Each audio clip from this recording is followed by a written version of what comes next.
Hello everybody, Ben Rogers here, the Raptors Digest, reacting to the Toronto Raptors 115-96 loss to the LA Clippers. But Ryker, the Raptors are officially out, so officially whether you were on Team Tank or Team Playoffs, every loss is a true win right now. So even for how brutal to watch this game was, I'm playing the balloons right now because the Raptors got that much closer to Cade Cunningham and Evan Mobley with this win, or loss.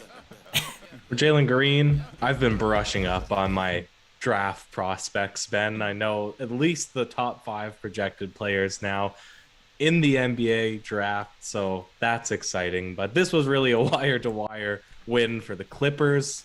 It's disheartening to see basically all of the studs on the Raptors team of the championship run go and pair up in LA, and then the poor Raptors are now not even a playoff team anymore. I think they're officially locked into that 12th seed. So it is what it is. But Ben, like you said, it's a race to the bottom because realistically, the Raptors core is locked in. And so now we can look forward to this exciting offseason of what ifs. What if we land a high draft pick? What if we get a superstar caliber, cornerstone caliber player, Ben? It's not all that bad. And Chris Boucher's back. So there's positives. Yeah, there's positives in the fact that people are asking, our DMs are flooded with people questioning what's the play-in tournament, what's the road to the lottery, and we're going to be breaking that down a lot in these games. But the Raptors, they just have to lose enough to stay underneath the Bulls, who I think we're 2 games below right now. We're not going to catch one of those bottom teams, so every loss counts at this point. And whether you're team tanker, team playoffs, whatever you were, you got to get these losses. So there's positives there, as you mentioned. But Ryker, before we dive into this game, Peasant Plays is coming out with the super chat. Honestly, coming up with a guy we do have to talk about in this game with the super chat. Freddie Gillespie with the big blocks, Ryker. We don't want to spoil the segments, but honestly, I think he was the biggest positive from this game here today. Biggest positive, I will object. It was Chris Boucher's return. That's fair. It wasn't crazy, but again, this guy, he's our 6th man. So I know he started tonight, but he's our true rotation piece. But Gillespie, what's the opposite of catching bodies? Obviously, if you're catching bodies, you're dunking with ferocity. When you're stopping that, Ben, what is it called? You're catching that garbage out of here, bro. Catching the garbage out of here. That's not it. That's definitely not it. But he stopped the 2 biggest men on the Clippers. He came up huge against Cousins, came up huge against Zubac, got a little bit of wrist there, but hey, that's nothing. Wrist's a part of the ball. That's true. It's all an extension. We know hand is part of a ball technically, but as soon as you hear the sound, then it's usually whistled out. So I don't know what the actual rule is. That's why you grab, is. Right? You don't slap, you just grab. That's the 4D chess right there. But yeah, 2 big blocks from Glass. We won't dive into them too much. I don't want us to dive into them too much because there's limited plays that we can say for the spicy P-lays and stuff, so we can't talk about them too early on, Ryker. But Gillespie, he seems to be earning that.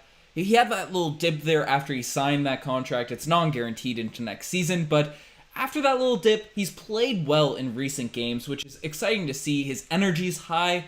The Raptors obviously struggled with the center position this season. Kem Birch is a free agent, but I think we're all hoping to retain him. I think Gillespie's earning a spot on this team in these sort of scrub games, as they've been called, to end off this season. And I'm excited to see Gillespie develop this offseason, maybe get his touch a little bit quicker, because clearly you see him on the court. He's a hustler, he's an offensive rebounder, and he gets the ball underneath the rim, and usually like a guy we saw that, obviously we didn't see him tonight, but on the bench of the other team, Serge Ibaka, he seems to be getting those rebounds like Ibaka, but rather than looking for a shot, he's passing it out right away or dribbling and immediately looking to give it away. I think if he can come back, the next logical step is for him to be able to get those offensive boards, do a little power move underneath the rim, and slam that thing home, finish a little hook shot or two, because his touch is pretty decent. He's not a... I love Bismack Biyombo. He's one of my top 5 all-time favorite Raptors, but his touch seems to be a little bit more there, a bit more natural than Biz's was when he was with the squad. That's fair to make. It sounds like you want to teach him fundamental basketball, Ben, coming from our 5'5", 5'6", 5'7". I don't want to slight your height here, don't be slighting my 5'8". 5'7", Oh, okay. 5'7", 3/4. Oh, it's going back down. It's going down. But no, you're right. He needs to have some post moves. He has to have a little bit more in his bag of tricks when it comes to scoring down in the post because he is an undersized big. And that's why I was going to toss the question out to you. Could he play the 4? Because if we're just keeping him around as a 5, ideally we pick up a better, more skilled 5 to put in the starting lineup.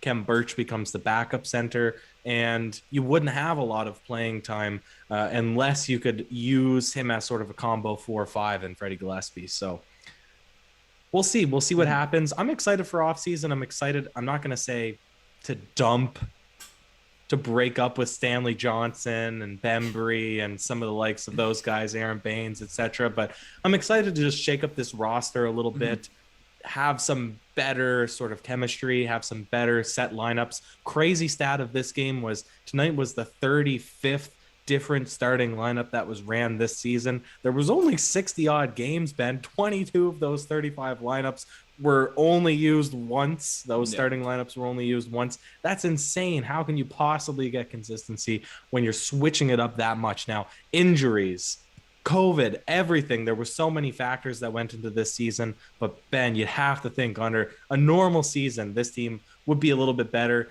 And then you maybe fine tune some things, hopefully get back into the playoff picture. Yeah, certainly.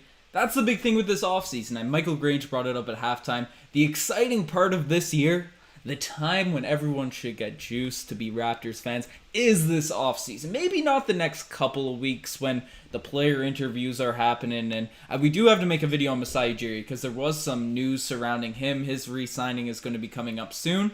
But outside of that, once we get into the mid-June, once the playoffs are over, things are going to get extremely exciting for Toronto Raptors fans. The lottery, people were talking in the chat saying, there's no way we get Mobley. There's no way we get Cade Cunningham. And you know what? You get a baby Damari Carroll Gold Star Award because we got a 7.5% chance at getting that top pick. Number 1, numero uno. If we stay where we're at, if we don't let the Bulls get there, and even if they do get below us, it's still 6% chance. I like those odds. Raptors to the moon. We get there. 30% chance at a top 4 pick. That could be a franchise-changing player. So it's exciting stuff, but we won't divert too much away from this game, at least till the end. We'll probably be limited on the analysis on this one just for how brutal it was of a watch. But Gillespie was good. Bembry had a stretch there where he hit a couple threes. He has the braids back like Kawhi now, and he was looking like there for 1 or 2 possessions. Then at the end of the game, did sling one right off the backboard. I don't know. Trent wasn't very efficient tonight. Malachi, no one really stepped up. Boucher had 16 points, but again, he wasn't super efficient. Who was the guy that really, outside of the players we've talked about, caught your eye in this one, Riker? Caught my eye. Well, you have to go over to the Clippers side because you have to scroll way down the box score. But Terrence Mann, he was perfect tonight from the field. He was 7 for 7. You don't see those perfect games, especially when guys are shooting volume. So not a Raptors player, but that one was pretty impressive to me because he just got it done out there. And then, of course, every time you see Kawhi Leonard just go out there, it just looks so easy to him. He doesn't have a crazy bag of tricks, right? He's not scoring in the way that Kyrie Irving has to score, where he makes people dance and he's quick and he's shifty. Kawhi Leonard, he just buckles up his work pants. He just does like one little jab, one little crossover, one little Euro step, one little fadeaway, 2 back downs in the post. That's all he has to do to get a perfect wide open shot every time. And you just look back and reflect, whatever your opinion is, poorly, fondly, of the days when we could get easy buckets like that. Easy buckets in the third quarter. Easy buckets down the stretch. Then it's different times. It's different times than it is today. You had to bring up his name. I threw him in the thumbnail. People are questioning, why would you want Kawhi back? I don't know. Love him or hate him for how he left, that guy is a legend. He's a beast. He's not putting up crazy box score numbers right now. It's unfortunate for my fantasy league team, which I gotta throw out there on this pod. But I don't know, just having a guy that's stable like that, night in, night out, a true superstar, a true number 1 option. You see the difference in this team. People are bringing it up in the chat. Blinky saying, someone said Gary Trent Jr. is the best player on the Raptors.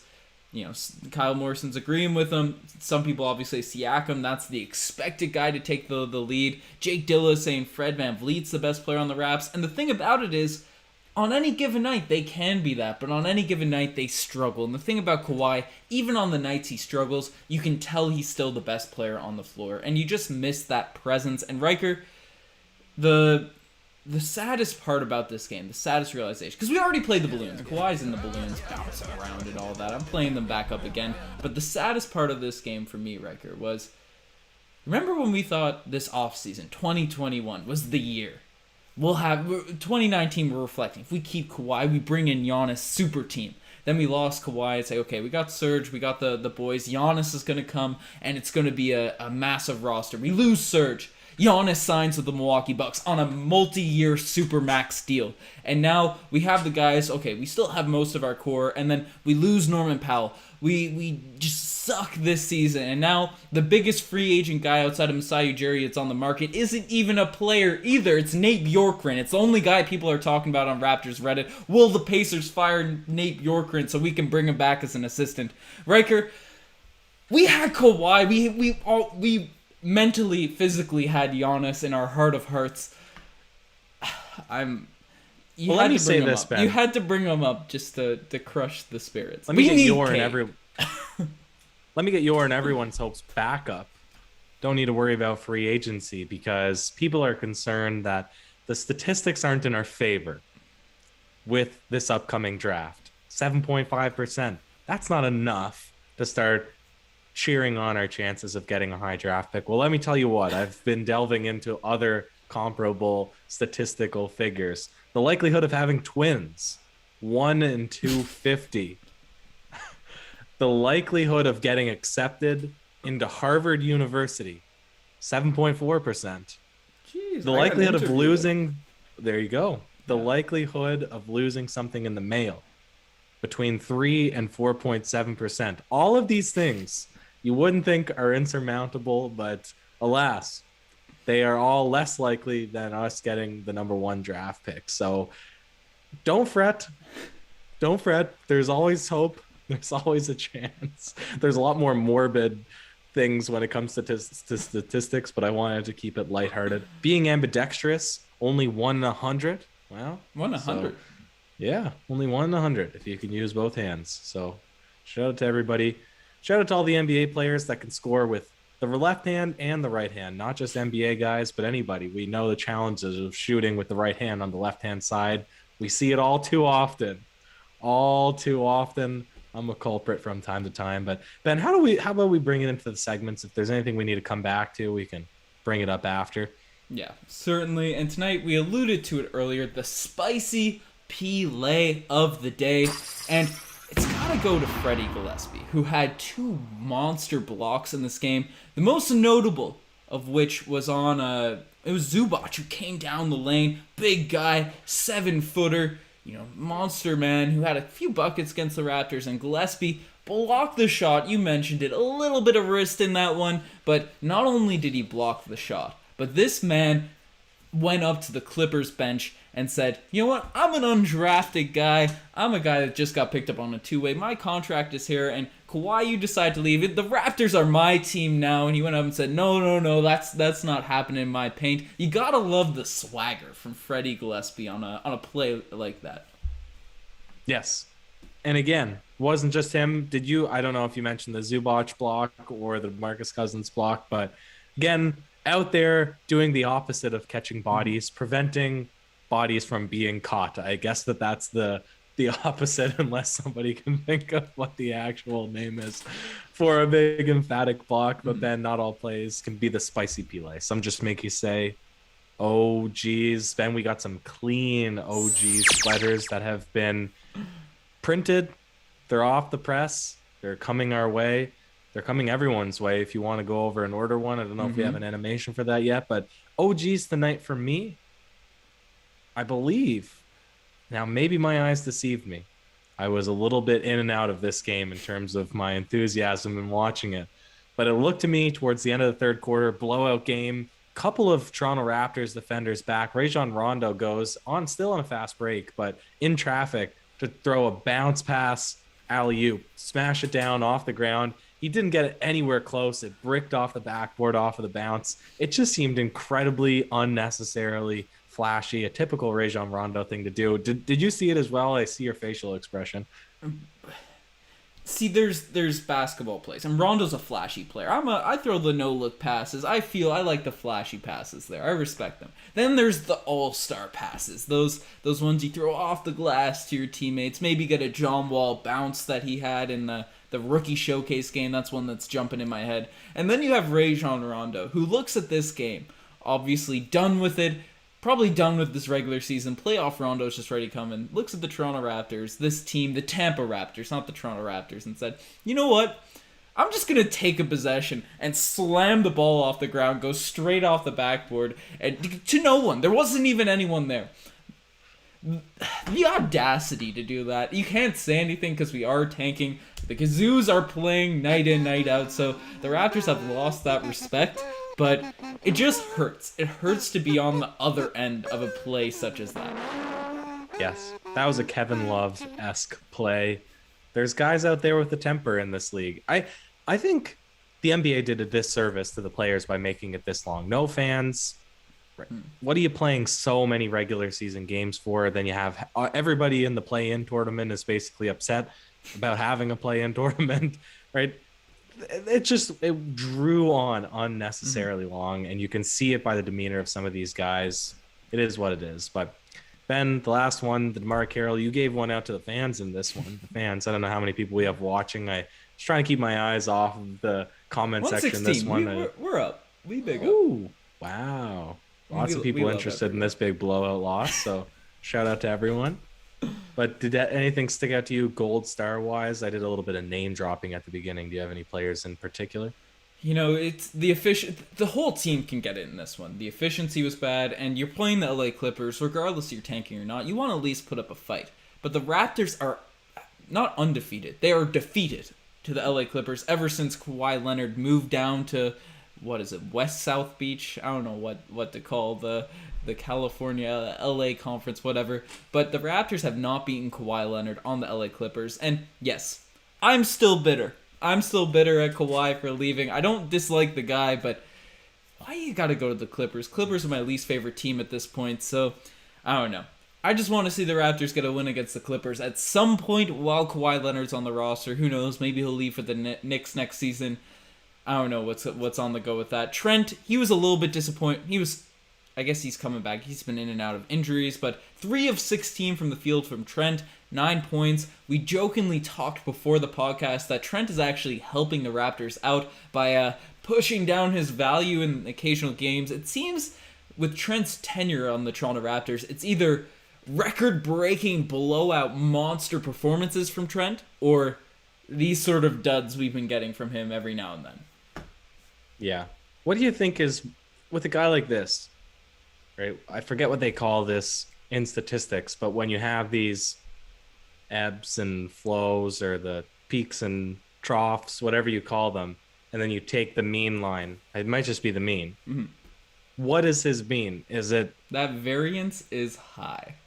Quite high for Gary. The variance is high, but what would you say if the Raptors are successful in re-signing Gary Trent Jr., or if they just want to match whatever contract it is? Obviously, they have the option, the player option. So if somebody comes in at big figures, they're allowed to pick that up. They have the rights to do that. If they want to do that, you get Gary Trent Jr. back. He plays a regular season. What's his expected output in this following season? Not his potential, not his ceiling, not his floor. Just what do you expect from him? Well, he's averaging roughly around 17 points per game now, if I'm not mistaken. 17, 18 range. Maybe with the Raptors. I'm not 100% sure on the specific numbers, but I think an extended offseason, which it certainly will be for the Toronto Raptors, no playoffs, with the Raptors coaching staff, the way they've developed their players, he seems like a hard worker. The fundamentals, the form is all there. Once he gets his handle a little bit tighter, shooting off the dribble a little bit and finishing in the paint, there's a lot of room for him to grow. I think it's definitely possible for him to get to a level where the three-point shooting percentage increases. He's gets the ball in his hands a little bit more. The offense is ran a little bit more through him. It's going to be interesting. The Raptors, I think they're going to completely change this roster next season, keeping the core intact, but the different players, I think there will be movement. So if I had to make a prediction, obviously there will be ups and downs, I think, always with Gary Trent, the same way there was with Norman Powell. But I think roughly around 20 points per game is not a huge leap for Gary Trent Jr. He's a certified bucket, and if, some games the bad games, he gets you 15 points. Like tonight, he still had 9, right? If the bad games, those turn into 15 points per game, the same way it sort of turned with Norman Powell if you exclude the beginning of this season, right? The bad games turn to 15 points, and then the good games 25, 30. I think that's a reasonable expectation for Gary Trent Jr. coming into next season. Yep, that sounds fair to me, Ben. And I've got really nothing to add on to the Gary Trent Jr. commentary. I'll slip in my little WNBA fact for today. It's been lacking recently, but weak stat for a weak game. This one is very weak. Ben, how many views do you think that the WNBA received during its first inaugural season in 1997-1998? Total? Like throughout the entire year? Throughout the entire year. 50? That might be high. 50 million? It's total. 1 million. Okay. Well, I guess it's the first year. Sure, they didn't have the TV contracts cooked up just yet. I don't know. 50 times higher than the prediction. I think I was relatively close. Hey, more views than our channel has received throughout one season. So there you go. But final alarm, Ben. Let's sound it off. Let's hear everyone else's take and respond in due time. In due time. Woo woo woo. Beep beep beep beep Beep beep beep. beep beep beep Beep beep beep. Woo woo woo. Beep beep beep. That's right. The final alarm has sounded. We want to hear your guys' takes, and people were saying earlier on they want to see a like spike happen, right? If you want that like spike to occur, check out that man. I don't know who this guy is, but he's giving a thumbs up on the screen. So hop in the like section there. But people are talking Ryker WNBA Digest. The Digest brand's growing. It's growing. Maybe we'll have to sneak in a few little WNBA Digests. Do you think you could run a channel such as that? Maybe. Listen, my next channel would obviously be the New York Knicks Digest if I'm running spin-offs, but we'll rock with the WNBA Digest. Get that Kia Nurse fandom up even more, ascending than it is. True. Kenneth Lau was saying, I hope I pronounced that right. When I'm not sure, I throw in the Charles Barkley clip there. But Kawhi didn't even hug and greet after the game. What are your thoughts on that? I guess there's not a lot of Raptors left on this roster that he would be interested in greeting and hugging. He didn't hug or greet any Toronto Raptors, is what he said? I guess not. Wow. He doesn't strike me as much of a hugger anyways, but it's always rude when somebody doesn't go and dap up the other team. That's one of the marquee differences in sportsmanship between basketball and some of the other sports where it's required to at least give the handshakes and whatnot. But they're grown men, grown beep men. They can do whatever they want. They don't need to stick around for handshakes and high fives, especially in dud games like this. Yeah, you gotta stick around for handshakes and high fives. And before we get to the rest of them, we have a super chat from the man himself, Peasant Plays. He's been sticking it out through these tough games. So shout out Peasant Plays. But yo, Ryker, hit me up on IG for some spicy anime recommendations. Ryker, you went on a little anime rant in the last podcast. Gotta hit up Marcel for the takes, the anime takes. Yeah, I gotta reboot my Instagram. I gotta check out if what is the app? I'm not gonna remember it. Come back to me. Snapchat. I gotta start it all up again. I gotta get back on the social medias, and I'll be open to the anime recommendations at that point. You gotta throw your snap on that podcast. Gotta get the boys. LF is saying, thanks for keeping the spirits up this season, boys. Made it less painful. That was our job. That's what we tried to do. It's I'm glad we helped out there. Didn't always succeed at times in keeping the spirits high, but at least the energy was always high. Yeah, gotta keep the energy. Joshua Zibin is saying, I hope I pronounced that one right as well. Do you think we could get Cade, Riker? We talked about it earlier. You saying yes or no? No nuance. Cade coming to Toronto. Yes. Yes. Ben, nuance, alert. We were only 5.5 trillion chance in being born. And so if you're telling me that there's not a chance that we can wrangle in 7.5% lottery odd pick for that number 1 draft, you're thinking in the wrong headspace, my guy. Put your money on it, guys. Cade is coming. Mobley's coming. 100%. That's not legally binding. Evan Pine is saying how many games are left.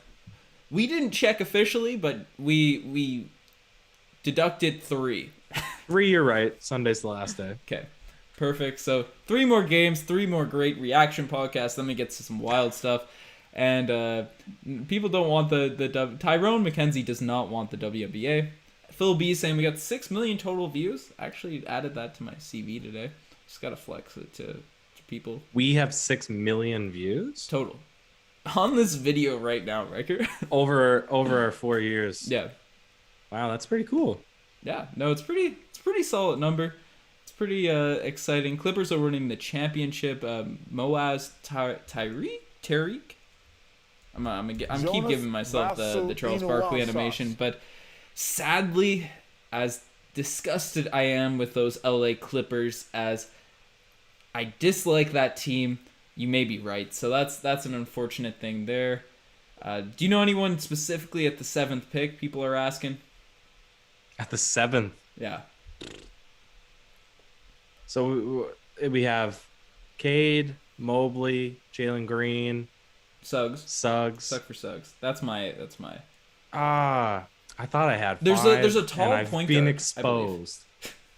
I've been exposed. Well, Well, let me pull it up real quick while you go on to the next one. We'll go through the NBA draft board and see if we know any other guys. Sorzen is saying a hot take. If we manage to get Cade, we should trade Kyle and Fred VanVleet, Riker. Well, that's a very soft take. Yeah, because Kyle's basically gone. If we get Cade, is Fred VanVleet... Or we're going to want to build around Cade because he's apparently the superstar number 1 option. And we could probably get a lot of value for Fred. So, no, I don't know if we want to move... Cade's a bit taller, so maybe he could be the shooting guard, and then Fred, who's plays more like a shooting guard, could be at that 2 spot. But then we also have Trent, so that's a whole kerfuffle on its own. So I see the take. That could be a whole video if we do end up getting him. But yeah, we'll be thanking Kawhi for leaving when we get Cade. Digger Ocean saying that, so hopefully he comes. That's the wave there. But remember when everyone was saying Flynn and Thomas were the Splash Bros 2.0? That didn't age it well. Riker, everyone wanted Matt Thomas to be that guy. He was playing in preseason. Nick Nurse came out at the start of the year. Matt Thomas could be the 6th man for this team, and he was traded for a 2nd round pick. R.I.P. Matt Thomas. R.I.P. Aaron Baines, who also hasn't played at all this season since we've gotten Kevin Birch. But yeah, it's a tough situation right now. We have another super chat. Before I think it looks like you have that pulled up. And the super chat, no! It's not pulling up. But it is. Okay, the animation's just disappeared. My apologies for that. But Paul Blunt is saying, 7th worst record. Cheers, boys. And honestly, the Raptors succeeded in a tank. They weren't going to catch those extremely bad teams. I think this is the worst we were going to get. I think Paul Blunt is right to be cheersing. Yeah. We would have had to be 10 games worse to get any closer to even just fight for that 13% chance. Now, obviously, that's almost double. So, in one way, right, you could have made the argument, but most people didn't want to tank, or at least half of our fan base, and I would imagine that that's a relatively good sample size for Raptors fans in general. It was a pretty even split between wanting to compete and wanting to tank. So I think finishing 12th is... It's a pretty fair compromise. And I had another point to bring up. I forgot it. Oh, Ben, we have been exposed. I pulled up the draft board. I don't know a single other player mentioned from 5 through 30. I know for a fact you wouldn't either. I'd list them off, but it would just be an exercise of redundancy because it would just be a lot of no, I've never heard of him before. So we're top 4 bust, baby. Man, list them out anyways. Let's make our prediction on who we're gonna get. Let's do it together right now. Let's hold ourselves to it. 5, Kuminga. Sounds familiar. 6, Scotty Barnes, Florida State. I'll only go through 10. Okay, yeah. 7, Keon Johnson, Tennessee, 6'5" guard. 8, Moses Moody, Arkansas, 6'6" guard. 9, Jaden Springer, Tennessee. Tennessee's got a lot. I thought you were going to say Jaden Smith, and I was about to get very excited. 6'5" guard. Speaking of rappers turned professional basketball athletes, you hear the news on J. Cole? Playing in, is it Rwanda? Yeah, in the National Basketball League. No, that's not what the proper acronym is. But yes, Rwanda. Yeah, no, that's exciting. Number 10, Davion Mitchell, Baylor, 6'2" guard. Wow, it's very guard heavy, huh? There's only two forwards in the top 10. There's only one forward in the whole top 10. That's crazy. Yeah, crazy. So we're gonna have to hope for Mobley if we're gonna go for positions. Before we make our choices, though, so I heard you listed out. I got mine selected. You gotta think closely for yours. The chat animation just doesn't want to work out today, but Steven Tanaka chipping into the Raptors Digest Bear Fund. Greatly appreciate it. $7 super chat. We appreciate all the super chats. We appreciate all the chats. But, it's an exciting year, and in honor of that chat, obviously we're getting Cade and Mobley. Clearly. But if it's not those two guys, if it's not one of those guys, I'm saying it's Moody. It's just a name I feel like will be on the Toronto Raptors, Moody. It's a cool name. We got OG, right? We got these guys, OG and Moody. That would be a dynamic squad out there. Are you able to search on a different screen? Google? I don't want to mess up. Okay. Oh, true. You don't want to tap any animation. I don't know. Did you watch any Gonzaga games? I believe I watched one. I watched the final, which apparently wasn't. So number 11 projected, Corey Kispert, Gonzaga. He had like a flow. I believe he had like a weird kind of handlebar mustache. Okay, I've seen that guy. You remember him? Yeah. That's the kind of guy that absolutely nobody has any business touching in the NBA draft. I bet the Raptors, we just go complete opposite end. We either pick somebody really good or we go for somebody like Corey Kispert, absolute non-athletic forward, and be in the same situation as this year. I could see it going that way, Ben, but honestly, let's go for it. And people are saying Josh Giddey. It sounds like they're saying Josh Goody, Josh Goodwin of the Raptor or of the Leafs Digest and the Raptors Digest. Maybe of both. Maybe all digests. We all should just apply for the draft and get picked up with those second round picks. I think that would be a solid route for us. Our next step to the channel, Riker. Documenting our quest to the Toronto Raptors. That would be, yeah. So this guy, Josh Giddey, Adelaide 36ers, NBL, Australia. So that's something. I know we do like those international picks, but Ben, I want to shout it out one more time. Can we plug the website and the merch? I feel like everybody who's rode with us this far through the season to the very end, we have the diehards with us, the true fans, right? And the OGs, we just cleaned it up. We've got it looking pretty now. I'll see if I can get it focused onto the screen. But if you're interested in the merch, I'm going to throw it. Can you see it? Yeah.